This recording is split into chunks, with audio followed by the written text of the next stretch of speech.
আচ্ছা, আমাদেরকে এই ঘটনাটা বারবার বলার কি কারণ? আল্লাহ পাক কেন এতবার করে মুসা আলাইহিস সালাম আর ফিরআউনের ঘটনা আমাদেরকে বলছেন? কারণ কি? আমাদের উম্মার সাথে তার কি সম্পর্ক? সম্পর্ক হচ্ছে নবী সাল্লাল্লাহু আলাইহি ওয়াসাল্লামের সোনালী যুগ যেটা, সেটা চলে যাওয়ার পরে এই ফিতনার যুগে সারা বিশ্ব জুড়ে নতুন নতুন ফেরাউনদের উদ্ভব হবে ইনশাআল্লাহ। হয়েছে কি হয় নাই? এবং এটা চিরায়ত পরিণতি। আল্লাহ পাক এই এতবার করে 532 বার এই মানুষদেরকে ফেরাউনের গল্প কেন শোনাচ্ছেন? যাতে ফেরাউনের পরিণতি সম্পর্কে এরা সচেতন হয়, যাতে ওরাও ফেরাউনের পরিণতি সম্পর্কে সচেতন হয়। কে ফেরাউন? তার নাম রেমেসিস II। রেমেসিস, তো ফেরাউন কোনো নাম নয়, এটা একটা রাষ্ট্রীয় পদ, ঠিক আছে? তো তার একটা নাম ছিল, আমি নামটা এই মুহূর্তে স্কিপ করে ফেলছি, সম্ভবত আল্লাহ মাফ করুন, আমি নামটা ভুলে গেছি। তো রেমেসিস II হচ্ছে তার একটা নাম, আরেকটা নাম আছে, আল্লাহ মাফ করুন। তো কি কারণে সে ফেরাউন হলো? কেন তাকে ফেরাউন বলা হচ্ছে? এক, দেখুন, ইউযাববিহুনা আবনাআকুম ওয়া ইস্তাহইউনা নিসাআকুম। মুসা আলাইহিস সালামের কওমের ছেলেদেরকে মেরে ফেলছে, মেয়েদেরকে জীবিত রাখছে। এখন আশুরার সাথে এগুলোর কি সম্পর্ক? এবার এই বিষয়টা দেখুন, একটু খেয়াল করুন, একটু মনোযোগ দিন। নবী মুসা আলাইহিস সালামকে আল্লাহ রাব্বুল আলামিন জন্ম দিয়েছেন কোন বছর জানেন? যেই বছর ওই সন্তান জন্মটা স্থগিত ছিল, মানে 1 বছর তারা সন্তান, জ্যোতিষীরা বলেছিল একজন আসবে তোমার সিংহাসন কেড়ে নিবে। মুসা আলাইহিস সালামের নাম উল্লেখ করা হয় নাই। ফেরাউন খুব সতর্ক, এরপর থেকে যে বাচ্চাই জন্ম নেয় হত্যা করা হয়, সুবহানাল্লাহ। তো মুসা আলাইহিস সালামকে আল্লাহ পাক জন্ম দিয়েছেন পরের বছর, মানে যে বছর করা চলছে তার পরের বছর মুসা আলাইহিস সালাম জন্ম নিয়েছেন। এবার তার মা তো ভীত সন্ত্রস্ত, কি করবেন, কিভাবে হবে? ফেরাউন জানতে পারলে তো মেরে ফেলা হবে। এখন আল্লাহ পাক তাকে ওহী করলেন। এই ওহীটা নবুয়ত না, কিন্তু মনের মধ্যে ইলহাম। এটা কি বলি? ইলহাম, যে তুমি তোমার সন্তানকে ভাসিয়ে দাও। কোথায় ভাসাবে? কোনো মা পারবে? বলেন তো, মারা কেটে পারবে? ও মুসা আলাইহিস সালামের মায়ের কলবটা কেঁদে উঠলো। আল্লাহ পাক বলছেন, আমি যদি তার কলবকে দৃঢ় না রাখতাম সেই কাজ করতে পারতো না। সুবহানাল্লাহ। তার অন্তরকে দৃঢ় কে রাখে? আল্লাহ। আমরা সে আল্লাহর কাছে অন্তরের কলবের দৃঢ়তা কামনা করি। আমি এই জায়গা থেকে একটু মনোযোগ দিয়ে বুঝতে হবে, আস্তে আস্তে শেষ করে দিব। এবার আল্লাহ রাব্বুল আলামিনের শান এবং তার পরিকল্পনা দেখুন। আল্লাহ পাক মুসা আলাইহিস সালামের চেহারার মধ্যে মোহাব্বত, ভালোবাসা দিয়ে দিয়েছেন। বলে সুবহানাল্লাহ। অনেক মানুষ আছে না, বাচ্চা দেখলে মহব্বত জায়গায় ভালো লাগে, খুব আদর করতে ইচ্ছা করে। ফেরাউনের ঘরে সন্তান নাই, তার স্ত্রী পানির ঘাটে বাচ্চা চলে আসলো। বাচ্চা দেখে সে বলছে, মাশাআল্লাহ, এত চমৎকার একটা সন্তান, ফুটফুটে বাচ্চা। ফেরাউনের কাছে নিয়ে গিয়ে বলছে, একে রেখে দেই, লা তাকতুলু, তাকে হত্যা করো না, আসা ইয়ানফা'না আও নাত্তাখিযাহু ওয়ালাদা, তাকে আমরা রেখে দেই, হয়তো সে উপকারে আসবে, অথবা আমরা তাকে সন্তান হিসেবে গ্রহণ করতে পারি। তো ফেরাউন কিন্তু খুব সতর্ক ছিল। তারপরে আল্লাহ পাক তারই ঘরে মুসা আলাইহিস সালামকে বড় করলেন। সুবহানাল্লাহ। আর মুসা আলাইহিস সালাম ফেরাউনের স্ত্রী দুধও পান করছে না। তখন মুসা আলাইহিস সালামের একজন বোন আছে, সে গিয়ে তাদেরকে খবর দিল যে আমরা কি তোমাদেরকে হাল আদুল্লুকুম আলা মান ইয়াকফুলুহ, এমন একজনের কথা বলবো যে মুসাকে দুধ পান করাবে, এই বাচ্চাকে দুধ পান করাবে। আল্লাহ পাকের কি কৌশল! আল্লাহ পাক ওই মায়ের কোলেই আবার মুসা আলাইহিস সালামকে ফিরিয়ে দিলেন। এদিকে মায়ের দুধ খাচ্ছে, ফেরাউনের ঘরে বড় হচ্ছে, আবার ফেরাউন একটা বড় অঙ্কের হাদিয়া তার মাকে দিচ্ছে দুধ পান করানোর জন্য। সুবহানাল্লাহ। আল্লাহ পাকের পরিকল্পনা দেখেন। আমি আসলে বুঝাতে পারছি না ভাই, আমার ল্যাঙ্গুয়েজের প্রবলেমের কারণে মাফ করবেন। অনেক তথ্য মাথায় থাকলে কথা বলাও টাফ হয়ে যায়। তো সুবহানাল্লাহ, আল্লাহ পাকের পরিকল্পনা দেখুন। যে নবী মুহাম্মদ সাল্লাল্লাহু আলাইহি ওয়াসাল্লামকে মক্কা থেকে তাড়িয়ে দিচ্ছে মানুষ, আল্লাহ রাব্বুল আলামিন সেই মক্কা নবীর পায়ের সামনে এনে দিলেন। সুবহানাল্লাহ। মাত্র 8 বছরের ব্যবধানে। যে বদর যুদ্ধে মুসলিমদেরকে একদম নিঃশেষ করে দেওয়ার প্ল্যান করা হয়েছে, ওই বদরেই আল্লাহ রাব্বুল আলামিন আবু জাহেলের মৃত্যু লিখে রাখলেন। যে ইউসুফকে কুয়ায় ফেলে দিল তার ভাইরা, সেই ইউসুফকে আল্লাহ পাক সেখান থেকে কারাগার, রাজপ্রাসাদ, সেখান থেকে কারাগার, সেখান থেকে আবার নিয়ে আসলেন মিশরের পলিটিক্যাল পাওয়ার। আল্লাহর পরিকল্পনা। যে ইয়াসরিব একসময় ইহুদিদের দাপটের জায়গা ছিল, ওই ইয়াসরিব মুসলিমদের পরতলগত করলেন আল্লাহ পাক হিজরত করিয়ে। বাদশাহ নাজাশি আবিসিনিয়ায়, আমি তো মালয়েশিয়াকে একটা আবিসিনিয়া মনে করি, এখানে মাশাআল্লাহ এরকম পরিবেশ আছে, শান্তিপূর্ণ ইসলামী পরিবেশ। বাদশাহ নাজাশির এরকম পরিবেশ ছিল। বাদশাহ নাজাশি কিন্তু মুসলিম ছিল না, সে খ্রিস্টান ছিল। তারপরেও নবীজি বলতেন, বাদশাহ নাজাশির রাজ্যে কেউ জুলুমের শিকার হয় না। সুবহানাল্লাহ। যদিও সে মুসলিম ছিল না, ওখানে ইসলাম নিয়ে গেলেন আল্লাহ পাক, ওখান থেকে পুরো আফ্রিকা ইসলাম ছড়িয়ে পড়লো। সুবহানাল্লাহ। এক খালেদ বিন ওয়ালিদ রাদিয়াল্লাহু আনহু, যার হাতে উহুদ যুদ্ধে বহু মুসলিমের প্রাণ গিয়েছে না, সেই মানুষকে আল্লাহ রাব্বুল আলামিন হেদায়েত দিয়ে 100টা যুদ্ধ করিয়েছেন। সুবহানাল্লাহ। আল্লাহ পাকের পরিকল্পনা আমরা বুঝতে পারবো না, আল্লাহ পাকের পরিকল্পনা আমরা বুঝতে পারবো না। ওয়া মাকারু ওয়া মাকারাল্লাহ, তারা কৌশল করে, আল্লাহ পাকও পরিকল্পনা করে। তো আল্লাহ পাকের কি পরিকল্পনা? যৌবনকালটা আল্লাহ পাক মুসা আলাইহিস সালামকে ফিরআউনের ঘরেই কাটালেন, এবং আল্লাহ পাক মুসা আলাইহিস সালামকে দুটো গুণাবলী দিয়ে বড় করলেন। দুটো গুণাবলী মনে রাখবেন। এক হচ্ছে কওয়ী, তিনি শক্তিশালী ছিলেন, ফিজিক্যালি অনেক শক্তিশালী ছিলেন। আমিন মানে বিশ্বস্ত ছিলেন, কওয়ীউল আমিন। মনে থাকবে ইনশাআল্লাহ। আমরাও আল্লাহর কাছে দোয়া করি, আল্লাহ আমাদেরকে কওয়ী বানিয়ে দিন এবং আমিন বানিয়ে দিন, আমিন। এবার যৌবনে উপনীত হয়েছেন, টকবকা রক্ত, বাইরে বের হয়েছেন। বাইরে বের হয়ে দেখছেন যে দুজন ব্যক্তি লড়াই করছে, ইয়াক্তাতুলান রজুলান ইয়াক্তাতুলান, দুজন ব্যক্তি মারামারি করছে। একজন মিন শিয়াতি, তার বনু ইসরাইল কওমের মধ্যে, আরেকজন হচ্ছে আদুই, তার শত্রুর মধ্যে। তো মুসা আলাইহিস সালাম গিয়ে সাহায্য করতে চাইলেন তার কওম। আমরা বলি না দেশি ভাই সাপোর্ট দিই, তাই না?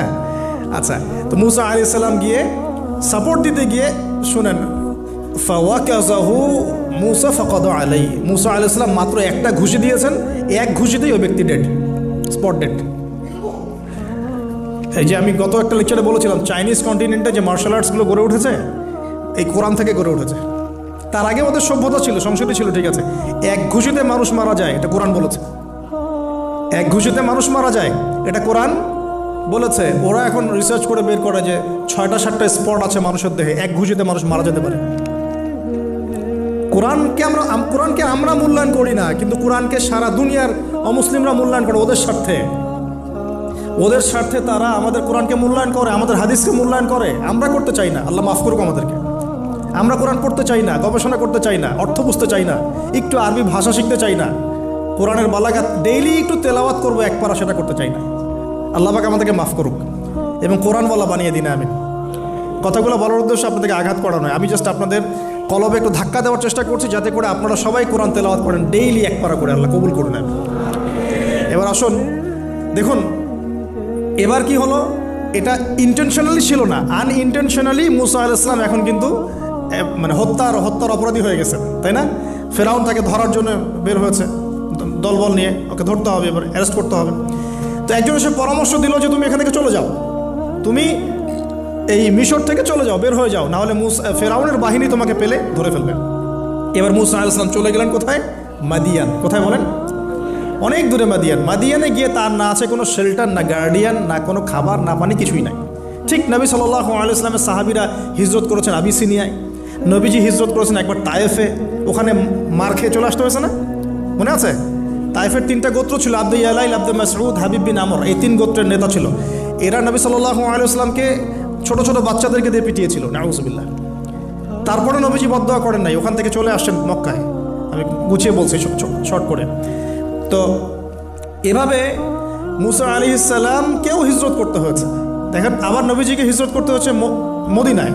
তার মানে হিজরা বিষয়টা ইসলামের সাথে সম্পৃক্ত। পরিবেশ পরিস্থিতি অনুকূলে না থাকলে, যেখানে ভালো পরিবেশ সেখানে গিয়ে মানুষ থাকতে হবে। আলহামদুলিল্লাহ, এখানে ভালো পরিবেশ আছে, আপনারা ভালো পরিবেশ পেয়েছেন। কিন্তু যারা চ্যালেঞ্জ গ্রহণ করে সমাজের জাহেলিয়াতগুলোকে সরানোর চেষ্টা করবে, সংস্কারের চেষ্টা করবে, তারা আল্লাহর কাছে অনেক বেশি পছন্দের। তার মানে প্রথম ফাইট আমাদেরকে করতে হবে। করতে করতে গিয়ে এক পর্যায়ে যদি দেখি যে না, আর পারছি না, তখন কি? হিজরা। এটা মাথায় রাখতে হয়। এখন নবী সাল্লাল্লাহু আলাইহি ওয়াসাল্লামকেও করতে হচ্ছে। মুসা আলাইহিস সালাম চলে গেলেন মিশর থেকে কোথায় বলেন? মাদিয়ানে। তখন আরেকজন নবী ছিলেন, তার নাম কি? শুআয়ব। মাশাআল্লাহ, শুআয়ব আলাইহিস সালাম। শুআয়ব আলাইহিস সালাম সম্পর্কে আল্লাহ পাক বলেছেন তিনি অত্যন্ত চমৎকার বাগ্মী ছিলেন। মানে তিনি নবীদের মধ্যে অনেক সুন্দর করে কথা বলতে পারতেন। সুবহানাল্লাহ, সুবহানাল্লাহ। তো শুআয়ব আলাইহিস সালামের কওমের নাম কওমে মাদিয়ান। বলে রাখি, এই কওমে মাদিয়ানকে আল্লাহ রাব্বুল আলামিন ধ্বংস করেছেন সর্বপ্রথম ভূমিকম্প দিয়ে। কি দিয়ে? পৃথিবীতে সর্বপ্রথম যে জাতিকে ভূমিকম্প দিয়ে ধ্বংস করা হয়েছে তার নাম কওমে মাদিয়ান। কেন ধ্বংস করা হয়েছে? মাপে কম দিত। কি করতো? যেটা এখনকার ওয়ার্ল্ডের ইকোনমিক সুন্নাহ, নাউযুবিল্লাহ। মানুষকে ঠকানো এখনকার ওয়ার্ল্ডের ইকোনমিক সুন্নাহ।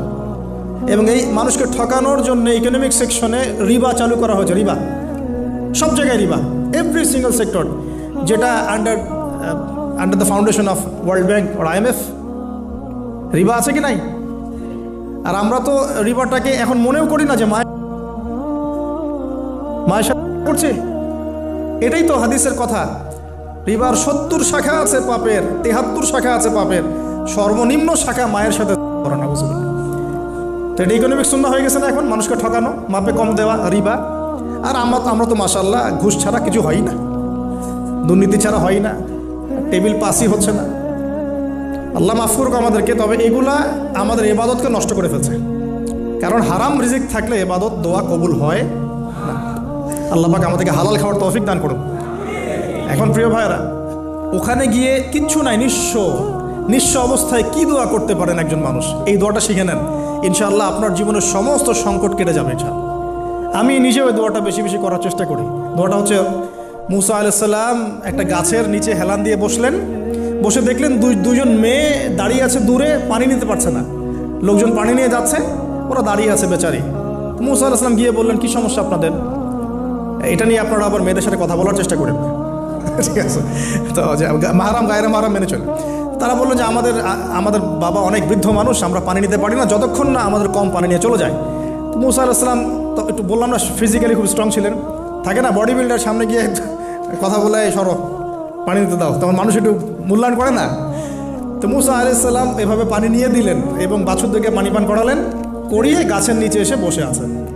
বসে বসে তিনি দোয়া করছেন, এই যে দোয়াটা তিনি দোয়া করছেন, রব্বি, একটা নেক কাজ করলেন না, মানুষের উপকার করলেন, নেক কাজ করে এসে গাছের নিচে বসে দোয়া করছেন, আল্লাহ এখানে তো আমার খাবার পানি বাসস্থান কিছুই নাই, আমি কি করব? রব্বি ইন্নি লিমা আনজালতা ইলাইয়া মিন খায়রিন ফাকির, রব্বি ইন্নি লিমা আনজালতা ইলাইয়া মিন খায়রিন ফাকির। আবার বলেন, রব্বি ইন্নি লিমা আনজালতা ইলাইয়া মিন খায়রিন ফাকির। অর্থ হচ্ছে, হে আল্লাহ, তুমি তোমার পক্ষ থেকে আমার উপরে যে নিয়ামতগুলো দিবে, আমি এর জন্য ফকির হয়ে বসে আছি আল্লাহ। অর্থ বুঝে পড়বেন ভাই, নামাজ রোজা হজ জাকাত যাই করেন আল্লাহর ওয়াস্তে অর্থ বুঝে পড়বেন। অর্থ বুঝে পড়লে আপনার ইবাদতের স্বাদ পাবেন, তৃপ্তি পাবেন, আল্লাহর সাথে কানেকশন হবে, আল্লাহর নূর পাবেন, মাআরিফত পাবেন, সত্য স্বপ্নও দেখবেন তখন ইনশাআল্লাহ। তখন সত্য স্বপ্ন দেখবেন ইনশাআল্লাহ। আল্লাহ পাক তৌফিক দান করবেন। এবার আল্লাহ পাকের সাহায্য নেমে আসলো, ওই দুই মেয়ের মধ্যে একজন হেঁটে হেঁটে চলে আসে। এবার এই মেয়ের হাঁটা সম্পর্কেও কোরআন কথা বলেছে, সুবহানাল্লাহ। এই মেয়ে কিভাবে হেঁটে এসেছে এই হাঁটার বর্ণনাও কোরআন দিয়েছে। কোরআন বলেছে এই মেয়ে হেঁটে আসছে লাজুক পায়ে। কি পায়ে? এখন আপনি এই পুরো ওয়ার্ল্ডের মেয়েদের হাঁটা দেখেন, লজ্জা আছে? তাহলে মেয়েদের সাথে লজ্জা একটা গভীর সম্পর্ক আছে। এই মেয়ের প্রশংসা আল্লাহ পাক কোরআনে করলেন, লাজুক পায়ে, লাজুক ভঙ্গিতে, অবনত নয়নে সে হেঁটে আসলো। এখন আপনি কেলে যান, গো টু খেল, আপনাদের টুইন টাওয়ারে যান, দেখেন সবার হাঁটার চলা দেখেন। হায়া লজ্জার কোনো বালাই আছে এখানে? আমি গত লেকচারে বলেছিলাম যে আদম আলাইহিস সালাম এবং হাওয়া আলাইহিস সালাম, ইবলিস তাদের সাথে প্রথম যে আচরণ করেছে ওই ফল খাওয়ানোর পরে, সেটা কি? তাদের গা থেকে পোশাক খুলে পড়ে গেছে, মানে নগ্ন করে দিয়েছে আমাদের পিতামাতাকে। মহাবিশ্ব নগ্ন করে দিয়েছে কে? ইবলিস। তো এখন এই পৃথিবীতে আমরা যারা নগ্নতার চর্চা করছি, তার কার এজেন্ট আমরা বুঝতে বাকি আছে? আমার কথা কি বুঝতে পারছেন কি না? এই কানেকশন মেলানোর চেষ্টা করেন, ডটসগুলো মেলানোর চেষ্টা করেন। সামনে যাই প্রিয় ভাই, এই মেয়ে এসে বলছে, আমার বাবা আপনাকে ডাকেন, আমার বাবা আপনাকে ডাকছেন। তিনি গেলেন, বাবা শুআয়ব আলাইহিস সালাম। তখন এক বোন ইনডাইরেক্টলি বাবাকে বোঝাচ্ছে যে বিয়ে শাদী দিলে ভালো হয়। এক বোন বলছে যে আপনি তো তাকে পুরস্কৃত করতে চাচ্ছেন, তাহলে এইরকম কওয়িউন আমিন একজন মানুষকে সবচেয়ে ভালোভাবে পুরস্কৃত করা যায় তার যথাযোগ্য প্রতিদান দেওয়ার মধ্য দিয়ে। তো মেয়ের ইশারা বাবা বুঝেছেন, তিনি নিজের এক মেয়ের সাথে মুসা আলাইহিস সালাম বিয়ে দিলেন, সুবহানাল্লাহ। তবে শর্ত দিলেন, দেন মোহর কি? মোহর তো নাই। মোহর কি এবার? মোহর হচ্ছে 8 বছর তোমাকে আমার ফার্মে কাজ করতে হবে। এটা আগেকার একটা স্টাইল ছিল, সুন্নাহ। এটা এখন নাই, যদিও আগে এরকম ছিল যে দেনমোহর দেওয়ার জন্য এই একটা পদ্ধতি ছিল। যেমন ইয়াকুব আলাইহিস সালামের ক্ষেত্রেও এরকম 7 বছরের কথা আসছে, তিনি 7 বছর তার শ্বশুরের ফার্মে কাজ করেছেন। এটা নতুন ছিল না ওই সময়, এটা কমন ছিল। এখন যেমন আমাদের দেশে কমন 10 লাখ টাকা মোহর হবে, 10,000 টাকা দিব, বাকিটা সব বাকি, তাই না? তো এরকম আর কি কমন কিছু বিষয় থাকে আর কি। আস্তাগফিরুল্লাহ, মাফ করুক। বলবে বাসরাতে বলবে আমাকে মাফ করে দাও। শুরুতেই নিজের গায়রথহীনতার পরিচয় দিল। আবার এদিকে শ্বশুরের কাছে মাশাল্লাহ মোটা আমাকে ডোনেশন নিতে চাচ্ছে, যৌতুক। বিয়ে আমাদের ওখানে মাশাল্লাহ মানে কেনা বেচা, মেয়ে বিক্রি করতেছে আর ছেলে কিনতেছে। এবার 8 বছর পূর্ণ করা হলো, তিনি আরও 2 বছর 10 বছর পূর্ণ করলেন।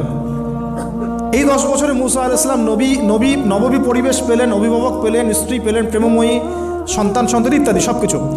এবার আল্লাহ রাব্বুল আলামিন তাকে মিশরের দিকে যাওয়ার যে সময়টা এখন হয়ে গেছে, 10 বছর হয়ে গেছে, মিশরে যেতে হবে। যাওয়ার পথে স্ত্রীর প্রসব বেদনা উঠেছে। তখন মুসা আলাইহিস সালাম আগুন খুঁজছেন। আগুন কি খুঁজছেন ভাই? আগুন খুঁজতে তুর পাহাড়ের ওখানে গিয়ে দেখছেন যে আগুন গাছে জ্বলছে, সবুজ পাতার উপরে আগুন। তিনি অবাক। এই সময় আওয়াজ আসলো, বিসমিল্লাহির রহমানির রহিম, ইন্নী আনা রব্বুক ফাখলা'না আলাইক ইন্নাকা বিল ওয়াদিল মুকদ্দাস তুয়া। মুসা, ইন্নানি আনা আল্লাহ লা ইলাহা ইল্লা আনা ফা'বুদনি ওয়া আকিমিস সালাতা লিযিকরি। মানে এখানে অনেকগুলো কথা আছে, সূরা তাহার মধ্যে আছে। আওয়াজ চতুর্দিক থেকে ভেসে আসলো। মহান আল্লাহ রব্বুল আলামিন তার শান অনুযায়ী, তার ইজ্জত অনুযায়ী তিনি যেভাবে কথা বলেন সেভাবে মুসা আলাইহিস সালামের সাথে কথা বললেন। আল্লাহু আকবার। বললেন, ইয়া মুসা, হে মুসা, ইন্নানি আনা আল্লাহ, নিশ্চয় আমি আল্লাহ, লা ইলাহা ইল্লা আনা, আমি ছাড়া কোনো ইলাহ নাই, ফা'বুদনি, তুমি আমার ইবাদত করো, ওয়া আকিমিস সালাতা লিযিকরি, আমার ইবাদতের জন্য সালাত কায়েম করো, আমার জিকিরের জন্য সালাত কায়েম করো, আমার স্মরণের জন্য সালাত কায়েম করো। ফাখলা'না আলাইক, তোমার জুতা খুলে ফেলো, ইন্নাকা বিল ওয়াদিল মুকদ্দাস তুয়া, তুমি তুয়া উপত্যকায় আছো, পবিত্র তুয়া উপত্যকায় আছো। আদব শেখানো হলো। এভাবে অনেক কথোপকথন হলো। নবী মুসা আলাইহিস সালাম ভয় পেয়ে গেলেন এবং আল্লাহ পাক আরও কথা বললেন, ওয়ামা তিলকা বিয়ামিনিকা ইয়া মুসা, তোমার ডান হাতেটা কি? মুসা আলাইহিস সালাম বলছেন, ক্বালা হিয়া আসায়া আতাওয়াক্কাউ আলাইহা ওয়া আহুশু বিহা আলা গনামি ওয়া লিয়া ফিহা মাআরিব উখরা। এটা তো আমার লাঠি, এটা দিয়ে আমি ডালপালা পারি, আমার ওই যে গবাদি পশু চড়াই। আল্লাহ পাক বলছেন যে এটা ছুঁড়ে মারো, আলকিহা ইয়া মুসা, এটা ছুঁড়ে মারো। ফালকাহা, তিনি ছুঁড়ে মারলেন, ফাইদা হিয়া হাইয়াতুন তাসা, এবং এটা ছোটাছুটি শুরু করলো, বড় একটা সাপ হয়ে গেল। সুবহানাল্লাহ। এগুলো কোনো গাল গল্প নয়, এগুলো আল্লাহ রাব্বুল আলামিনের মুআজিজাতুল কুবরা, এটা বড় মুআজিজা। তিনি পিছনের দিকে দৌড়ানো শুরু করলেন সাপ দেখে, খাইফা ইয়াতারাক্কাব, মানে ভয়ে দৌড়ানো শুরু করলেন। আল্লাহ পাক বলছেন, লা ইয়াখাফু লাদাইনাল মুরসালিন, আমার কাছে রসুলগণ ভয় পায় না, তুমি ভয় পেও না, তুমি ওটাকে ধরো পিছন থেকে, সেটা আবার লাঠি হয়ে যাবে। পিছন থেকে হাত দেওয়া হলো, লাঠি হয়ে গেল। সুবহানাল্লাহ। এবার বলছে যে তুমি তোমার বগলের নিচে হাত ঢুকাও। মুসা আলাইহিস সালাম বগলে হাত ঢুকালেন, বের করলেন, হাত থেকে টর্চ লাইটের মতো আলো বের হওয়া শুরু হলো। এটা দ্বিতীয় নিদর্শন। কেন দেওয়া হলো নিদর্শন? এবার আল্লাহ পাক তার দায়িত্বটাকে বলছেন, তোমাকে নিদর্শনগুলো কেন দিলাম, তোমাকে মনোনীত কেন করলাম, কেন তোমাকে মনোনীত করলাম? মুসা, তোমার কাজটা কি? তোমার কাজ এখন এটা, ইযহাব ইলা ফিরআউনা ইন্নাহু তাগা, তুমি ফিরআউনের কাছে যাও। ফিরআউন সীমা লঙ্ঘন করেছে, মনে আছে ফিরআউনের কথা? সীমা লঙ্ঘন করেছে। তখন মুসা আলাইহিস সালাম তার অপারগতা প্রকাশ করছেন এভাবে। তিনি বলছেন, আল্লাহ, আমার তো জিহ্বায় জড়তা আছে, আর আমি তো ওখানে এক ব্যক্তি, আমার খুনের অভিযোগ আমার কাঁধে, আমি এখন কিভাবে কি করব আল্লাহ? তখন আল্লাহ রাব্বুল আলামিন বলছেন, এই দোয়াটা করো। কোন দোয়া? মুসা আলাইহিস সালাম করলেন, রব্বি ইশরাহ লি সাদরি, হে আল্লাহ আমার বক্ষ প্রশস্ত করো, ওয়াসসির লি আমরি, আমার কাজকে সহজ করে দাও, ওয়াহলুল উকদাতাম মিন লিসানি, আমার জিহ্বার সমস্ত জড়তা দূর করে দাও, ইয়াফকাহু কাওলি, যাতে মানুষ আমার কথা বুঝতে পারে। আর আমার সাথে আমার পরিবারের মধ্য থেকে ওয়াজআলনি ওয়াজিরাম মিন আহলি, আমার পরিবারের মধ্যে একজন ওজির আমাকে দাও, সাথী। হারুন আখি, আমার ভাই হারুনকে দান করো। সুবহানাল্লাহ। হারুন আলাইহিস সালামকে নবুয়ত দেওয়া হলো, দুজনকে আল্লাহ পাক এখন বলছেন, ইযহাবা ইলা ফিরআউন, তোমরা দুজন এখন ফিরআউনের কাছে যাও। ফাইন্নাহু তাগা ফাকুলা লাহু কাওলান লাইয়িনা, তবে তাকে গিয়ে কর্কশ ভাষায় কথা বলবে না, নরম স্বরে কথা বলবে। দায়ীদের এখানে সুন্নাহ, দায়ীদের জন্য শিক্ষা আছে, দায়ী আলেম যারা মুবাল্লিগ তাদের শিক্ষা আছে। ফিরআউনের সামনে গিয়ে দাওয়াত দিলেও কিভাবে দিতে হবে? ফাকুলা লাহু কাওলান লাইয়িনা, নম্রভাবে কথা বলো। লাআল্লাহু, কেন নম্রতার সাথে? লাআল্লাহু ইয়াতাযাক্কারু আও ইয়াখশা, হয়তোবা নম্রতা প্রদর্শন করলে সে উপদেশ গ্রহণ করতে পারে, অথবা সে আল্লাহকে ভয় করতেও পারে। আল্লাহ পাক তো আগে থেকে জানেন সে ঈমান আনবে না, তারপরেও আমাদের আদব শিখাচ্ছেন আল্লাহ পাক এখানে। তারা দুজন চলে গেলেন, দাওয়াত দিলেন। ফেরাউন মশকরা করছে, ওয়ামা রব্বুকুম ইয়া মূসা, তোমাদের দুজনের রব আবার কে? হ্যাঁ, মূসা আলাইহিস সালাম বুঝাচ্ছেন, রব্বি আল্লাযী, আমার রব সেই রব যিনি জীবিতকে মৃত করেন, মৃতকে জীবিত করেন, ইত্যাদি। মানে যার হুকুম ছাড়া একটা গাছের পাতাও নড়ে না, যিনি মাটি থেকে সব উৎপন্ন করেন, বৃষ্টি বর্ষণ করেন, সব বুঝালেন। ফেরাউনের বক্তব্য তখন এটাই ছিল, তোমাদের কাছে কি কোন নিদর্শন আছে, কোন আয়াত নিদর্শন আছে? হ্যাঁ, নিদর্শন আছে। কি? লাঠি ছুঁড়ে মারলেন, সাপ হয়ে গেল। এখন ফেরাউন বলছে এটা তো জাদু, এটা কি? আমার জাদুকররাও এটা পারে, জাদুকর থেকে ডেকে না হলো, জাদুকররাও লাঠি ছুঁড়ে মারলো, সাপ হয়ে যাচ্ছে। কিন্তু এই বড় সাপ ওদের সব সাপকে খেয়ে ফেললো। তখন ফেরাউন কিন্তু ভয় পেয়ে গিয়েছিল। এরপরেও এই হাত বের করে আলোর এই নিদর্শন দেখানো হলো, তাওহীদের দাওয়াত দেওয়া হলো, ফেরাউনকে ভয় করতে বলা হলো, ফেরাউনকে সতর্ক করা হলো যে আমার রব, আপনার রব, সবার রব হচ্ছেন আল্লাহ। সব কিছু বোঝানো হলো, কিন্তু ফেরাউন এই কোনো কথাই গ্রহণ করলো না। এরপরে সে বনু ইসরাইলকে ডিভাইড অ্যান্ড রুল করলো। ডিভাইড অ্যান্ড রুল মানে ওদেরকে ভাগ করতো এবং রুল করতো, ঠিক যেটা এখনকার গ্লোবাল অ্যাফেয়ার্সে করা হচ্ছে। ডিভাইড অ্যান্ড রুল, আমাদেরকে তারা ভাগ করে দিয়েছে। আমাদের পুরো কমিউনিটি, গ্লোবাল মুসলিম কমিউনিটিকে তারা ভাগ করে দিয়েছে এবং রুল, শাসন করছে। এবং কারো গায়ে আঘাত লাগলে আরেকজন গিয়ে সেই ব্যথা নিরসন করতে চায় না, বরং অপেক্ষা করে, আমার গায়ে তো আর আসে নাই, তার গায়ে আসছে। ঠিক আছে, ব্যাপারটা এটা শুধু গ্লোবাল অ্যাফেয়ার্স না, এটা সবখানে, একটা রাষ্ট্রের ভিতরেও ঢুকে গেছে।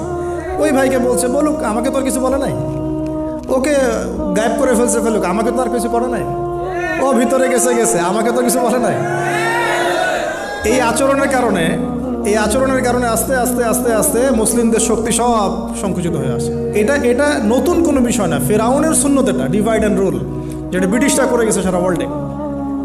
সুবহানাল্লাহ, দেখুন সব কিছু ওরা কোরআন থেকেই নিচ্ছে মনে হচ্ছে আমার কাছে।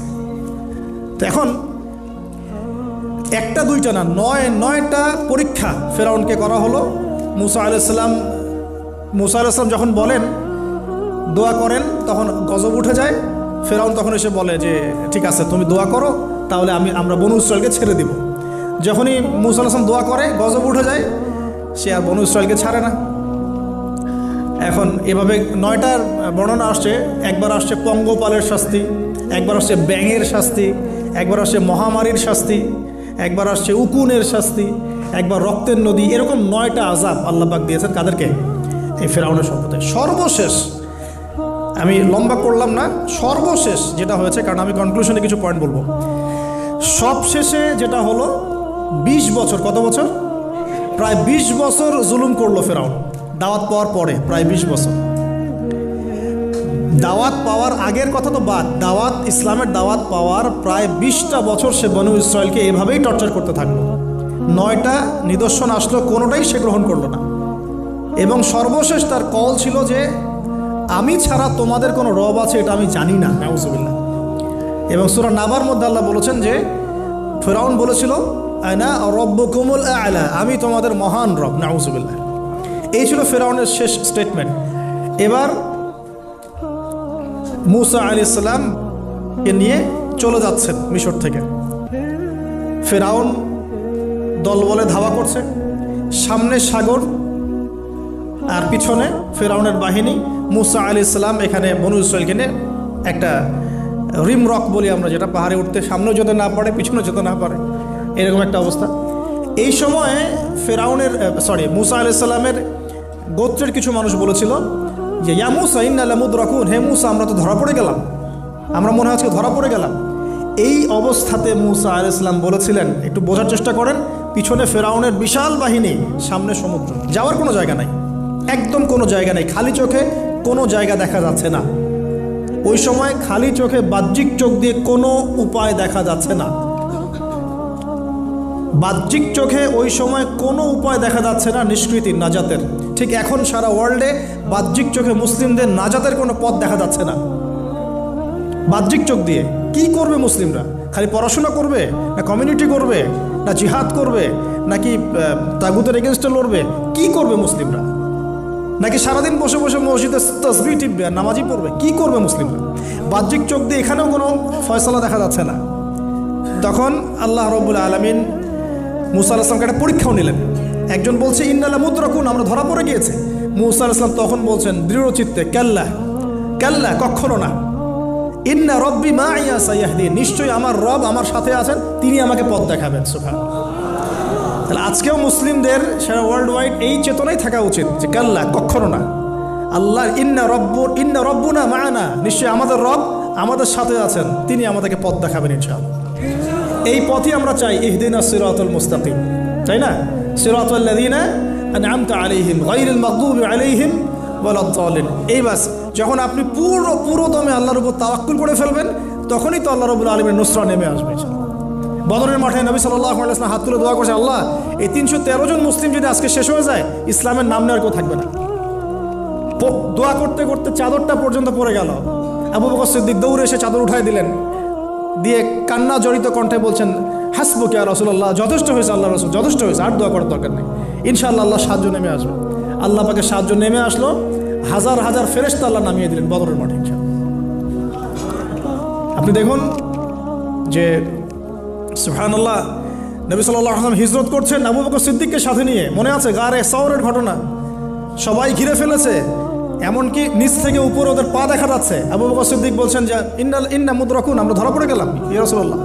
একই কথা কিন্তু নবী সাল্লাল্লাহু আলাইহি ওয়াসাল্লাম সেই একই কথাই বলছিলেন, লা তাহজান, তুমি দুশ্চিন্তা করো না, ইন্নাল্লাহা মা'ানা, আল্লাহ আমাদের সাথে আছেন, ইনশাআল্লাহ আল্লাহ আমাদের সাথে আছেন। তবে কাদের সাথে আল্লাহ থাকবেন? যারা নামাজ পড়ে না, যারা নামাজ পড়ে না, যারা তাওহীদ শিখে না, সুন্নতের উপর আমল করে না, যারা রিবা খোর, যারা মাদক দ্রব্য সেবন করে, জিনা করে, পর্নোগ্রাফি দেখে, যে বেপরদায় চলে, এদের সাথে আল্লাহ থাকবেন। আমরা যদি আমাদের অবস্থান উন্নত করতে না পারি, আমাদের দ্বারা উম্মার বিজয় হবে না, ফুল স্টপ। আমরা যদি আমাদের অবস্থান উন্নত করতে না পারি, মানে এই যুগের আবু বকর, ওমর, ওসমান, আলী হতে না পারি, আমাদের দ্বারা বিজয় হবে না। আপনি যত টাকা ঢালেন না কেন, যত বড় সংগঠন করেন না কেন, যত পলিটিক্যাল অ্যাফেয়ার্স ডিল করেন না কেন, যতক্ষণ এ যুগের আবু বকর, ওমর, ওসমান, আলী আমরা হতে না পারছি, আমাদের হাতে বিজয় আসবে না। প্রথম কাজটা এখানে ভাই, প্রিয় ভাইয়েরা, রাগ করছেন নাকি কথায়? আমাদের প্রথম কাজটা এখানে, ফ্যান্টাসির কোনো মূল্য নাই এখন। Eyewash, showdown, show off, fantasy, online, Facebook, কিচ্ছু নাই, বিশ্বাস করে গেলে কিচ্ছু হবে না এগুলো দিয়ে।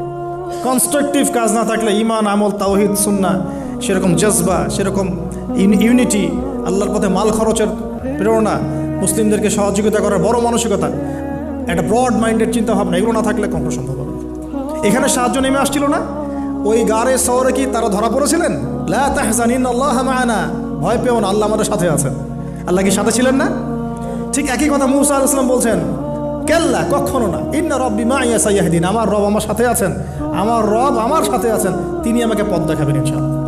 বলার সাথে সাথে মনে আছে ওই যে নমরুদ যখন ইব্রাহিমকে ফেলে দিচ্ছে আগুনে, জিবরিল আমিন এসে বলছেন, হাজাতুকা ইনদি, আপনার কোনো প্রয়োজন আছে আমার কাছে?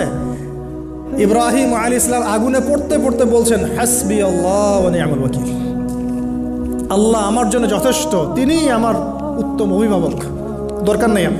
বলার সাথে সাথেই ইয়া নার কুনি বারদান ওয়া সালামান আলা ইব্রাহিম, এই আগুন ঠান্ডা হয়ে যাবে। এবার আমার বান্দা আমাকে ডেকেছে, তার কোনো পথ নাই চোখের সামনে খোলা, এখন আমার বান্দা আমাকে ডেকেছে, আমার উপর ফরজিয়াত আমার বান্দাকে এখন সাহায্য করা, এটা আমার হক, আমার বান্দাকে সাহায্য করা।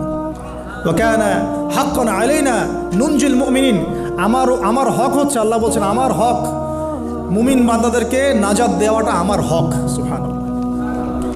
তাহলে ওই যে সাহায্য এসেছে ওই নমরুদের ওখানে আগুন পরীক্ষায়, একই সাহায্য আসছে গারের শহরে, বদরের মাঠে, উহুদে, খায়বারে, খন্দকে, এই সাহায্য নেমে আসতো মুসা আলাইহিস সালামের কাছে। কি সাহায্য? লাঠি ছুঁড়ে মারো, 12টা, একটা দুইটা 12টা রাস্তা হয়েছে, সাগর ভাগ হয়েছে। এটা কি আসলেই পসিবল? এখনকার সায়েন্সকে এটাকে পেনিট্রেট করতে পারবে? আমরা তো সায়েন্সকে ইলাহ বানিয়ে নিয়েছি। ও যখন কিছু বলে হ্যাঁ, আমরা বলি হ্যাঁ, ও বলে না, আমরা বলি না। বিশ্বাস করেন?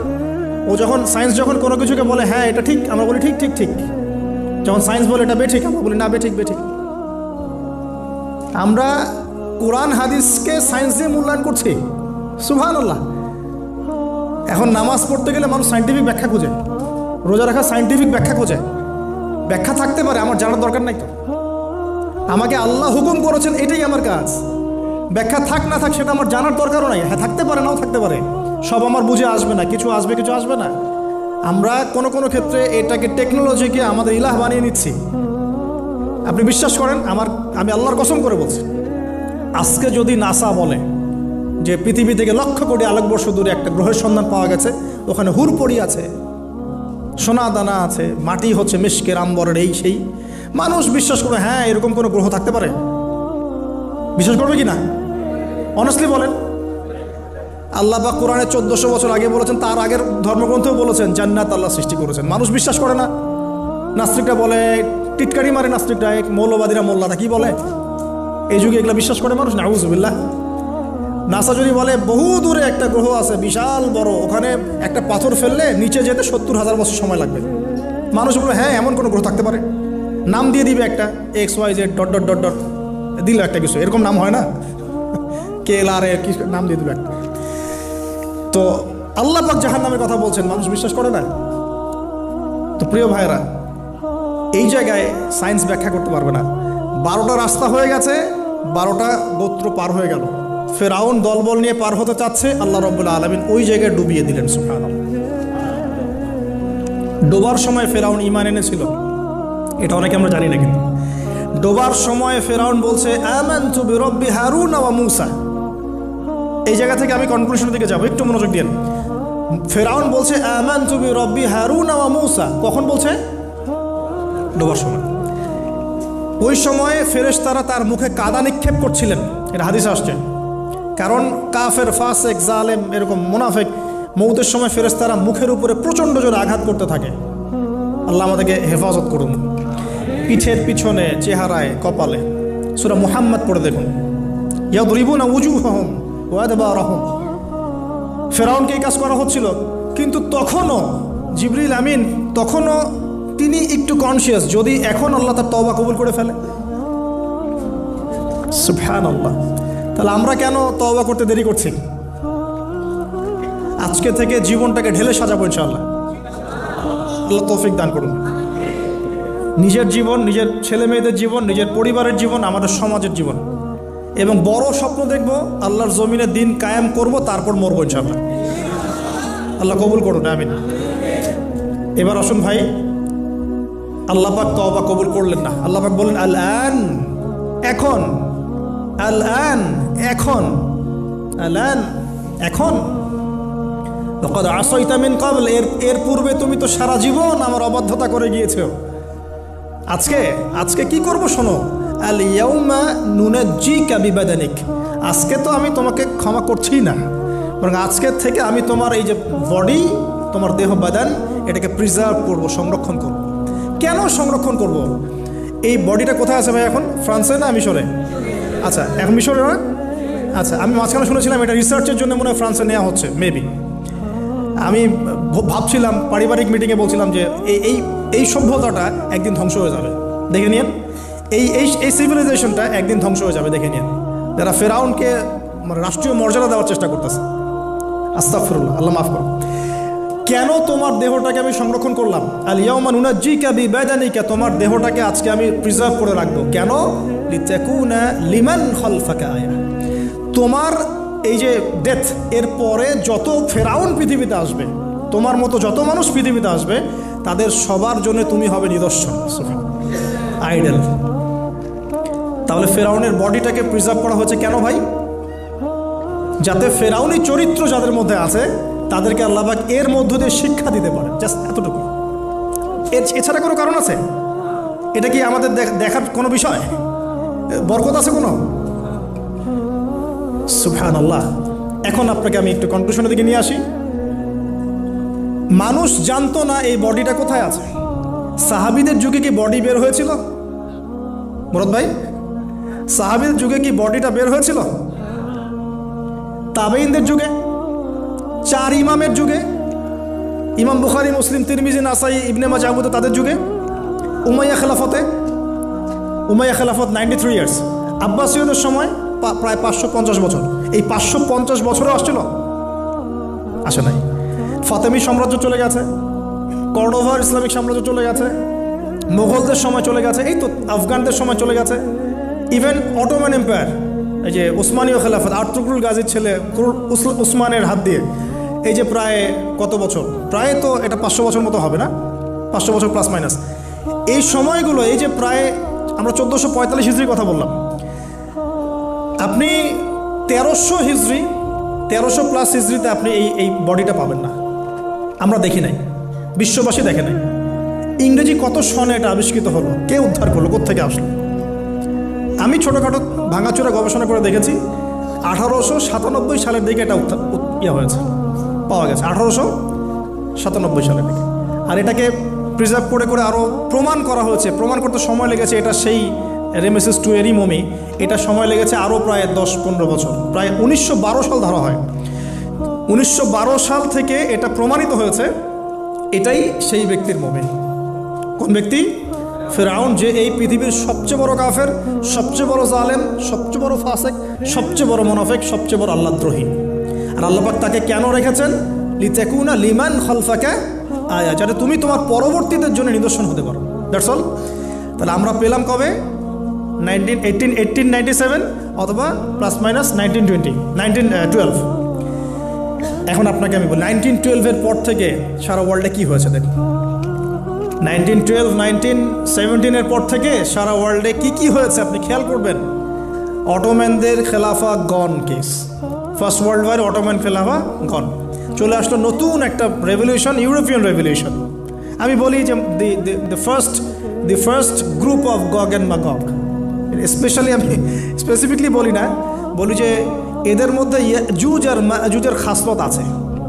আমি বলছি না এরাই ইয়াজুজ মাজুজ, এই কথাটা আমি বলছি না, আমি বলছি এদের মধ্যে মাস্ট বি অবভিয়াসলি 100% ইয়াজুজ মাজুজের খাসলত আছে, চরিত্র আছে। এবং এই হাদিসটা আমার মধ্যে আমার ইয়াকিন হয়ে গেছে আপনাদের কে এলে এসে, যখন আমি ওই টুইন টাওয়ার নিচে বসে কফি খাচ্ছিলাম, আমার ইয়াকিন হয়ে গেছে যে এদের মধ্যে ইয়াজুজ মাজুজের খাসলত আছেই আছে। পরে আমি হাদিসটা আপনাদেরকে শোনাবো ইনশাআল্লাহ, শেষে পরে শোনাবো। এবার শোনেন, লাস্ট এই 17 থেকে আপনি 2023 পর্যন্ত হিসেব করে দেখেন, কনক্লুশন বলি, হিসেব করে দেখবেন আমরা আমাদের খেলাফা হারিয়ে ফেলেছি। মুসলিম উম্মাকে বিটস অ্যান্ড পিসেস অনেকগুলো কান্ট্রিতে ভাগ করে দেওয়া হয়েছে।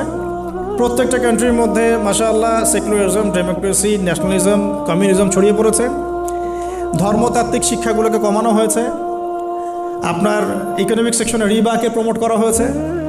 পলিটিক্যাল অ্যাফেয়ার্সে আল্লাহ পাকের বিধানকে উঠিয়ে দিয়ে তাগুতি বিধান চালু করা হয়েছে, খোলামেলা বলছি। তারপরে পর্দা, বেহায়াপনা, এভরি সিঙ্গেল যে কুফর, হারাম যেগুলো, কাবিরায়, কাবায়ের, এগুলোকে প্রমোট করা হয়েছে লাস্ট 100 বছর। আপনি হিস্ট্রি, এই লাস্ট 100 বছরে আপনি আবু বকর, ওমর, ওসমান, আলীর সেই যুগ পাচ্ছেন না। ইভেন মুসলিমদের মধ্যে হাজারটা দলে দলে আমরা ভাগ হয়ে গেছি। শক্তি নাই, স্ট্রেংথ নাই, কাদা ছড়াছড়ি, গিবত, তহমত, হ্যাঁ, এক ভাইয়ের সমালোচনা করতে বলে আরেকজন ক্রেডিট মনে করে, কে কার গলায় চালাবে, এই তো চলছে।